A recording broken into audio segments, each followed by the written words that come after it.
Welcome.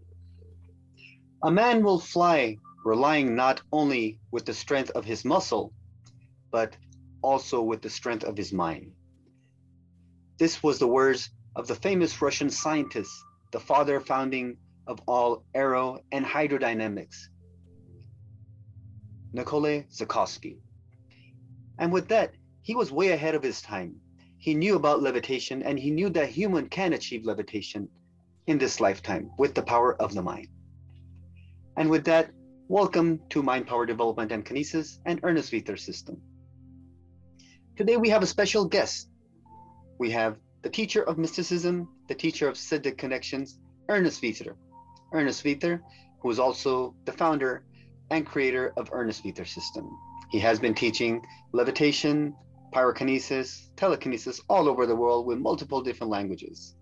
And today we have the honor of his presence in our segment. Hi, Ernest. How are you today? Hello, Pakman. Thanks. So I'm glad to be here, and today we'll discuss some questions which maybe are not so clear for all people, and so we can start now. Thank you very much, Ernest. It was very interesting to see your levitation technique yesterday on TV, and it was very interesting how you were performing those techniques for levitation. I have some questions on levitation and about this video. Do you mean this balancing on a... Yeah, the balancing. Yeah, that was actually the first part of preparing for levitation. It was not exactly the levitation, like a process of levitation, but it's really important thing, and I prefer to do it almost as a last part before you go to levitation. So you have to concentrate the air, you have to concentrate the energy, and you can even feel this. You can feel it so strong that you can even lay on it, you can even sit on it, you can even stay on it. And that's the part. The next step is the levitation as well. Interesting. This technique that you showed, this was very interesting. It reminds me of one of the greatest magicians or illusionists. I believe his name is Dynamo. It reminded me of his, but after a few research, they found out that the way he did it was with some kind of props, a balanced levitation. But when you did this technique, there was no props, there was nothing there, and you were able to balance it with this incredible balance that seems impossible. So this is very important for levitation, correct?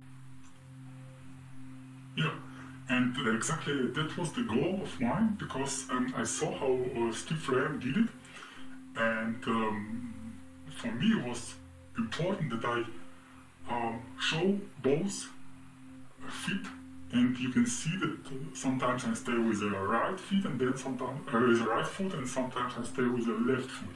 So that can be nothing.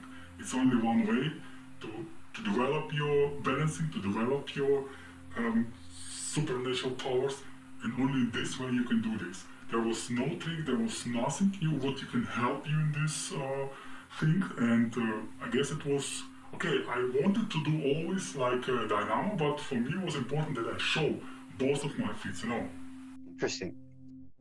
So how important is this when it comes down to balancing the body? Many people think you just go into silence and that's it. You will eventually rise up. But when you are showing this, you're showing your techniques, you're showing a development of the mind and the body and the energetic system. That's exactly it. You cannot develop only one way. You have to develop a physical power, you have to develop your mind, and you have to apply some techniques, because many people can, for example, make a balancing on some slack line, but it's not enough. So I mean, if you only develop one way, and actually there is three ways. The first way is physical, the second way is the mind development, and the third way is the chakra system development. So I mean, if you don't have this energy inside of you, it's not possible to apply the levitation. You will just be able to make some balancing, but it's not enough. I mean, you have to apply all these three ways, and then you can do this. That's the easy way, and that's the hardest things of this part. Interesting. In the past, as our ancestors were teaching these Siddhi connections to their people, there was Bodhidharma. This was the founder of Zen Buddhism. He came to the Shaolin monastery back in 527, and he was able to teach all the monks the Siddha of levitation. But before that, he had to teach them the connection of energy, how to control energy, such as the way you teach telekinesis, and you say this is one of the basic foundations of learning energy. So is this telekinesis is important before learning levitation? When I think about my developing way back, I remember that the first things I had to learn was telekinesis. For me, it was really important because then you work with this energy of some object and you can understand how it works. I mean, if you're going to the part of levitation, you have to be strong, you have to make many physical exercises, and sometimes you don't have time to develop your energy feeling, which you are really good in the exercise of telekinesis. So for me, I would prefer to make it first telekinesis and then the levitation, because in this telekinesis, in this silence, you work slowly with energy, you try to catch it, you try to analyze this, you try to feel it, you try to put it on some object. And that's exactly the same what we do later with the levitation, but I mean, if you are really inside of these lessons, if you are really inside of this process, sometimes you don't have this slowly learning part, and that's exactly what I prefer on the telekinesis. For telekinesis, maybe you need a couple months, and then you understand how it works. So basically, when it comes down to understanding levitation, you have to understand your biofield, your aura, and you have to learn how to develop this and strengthen it. And then we could, once we learn this and understand it, then we could go to the levitation practice. Yes, exactly, yes. And I would like to watch this video very quick and probably get some insights, something that maybe we could ask you what was going through your mind on this. So let's take a look very quick. Друзья, с вами Ernst Veter.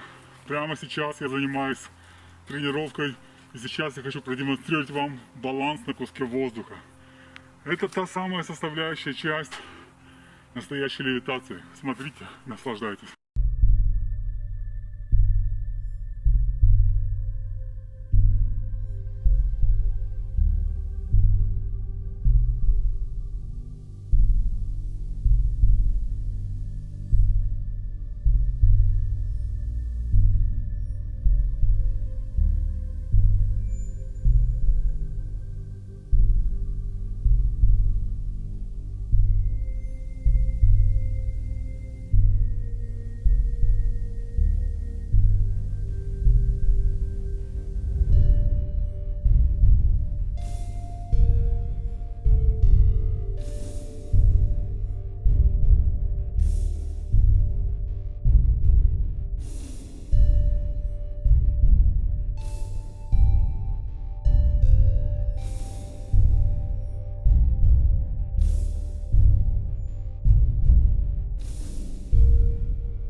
This is very incredible.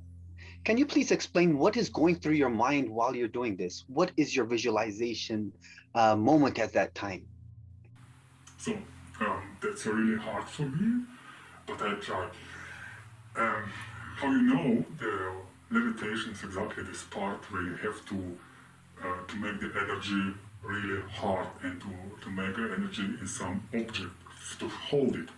And exactly this I create before I lay down. And for this, I had to meditate like about 2-3 hours.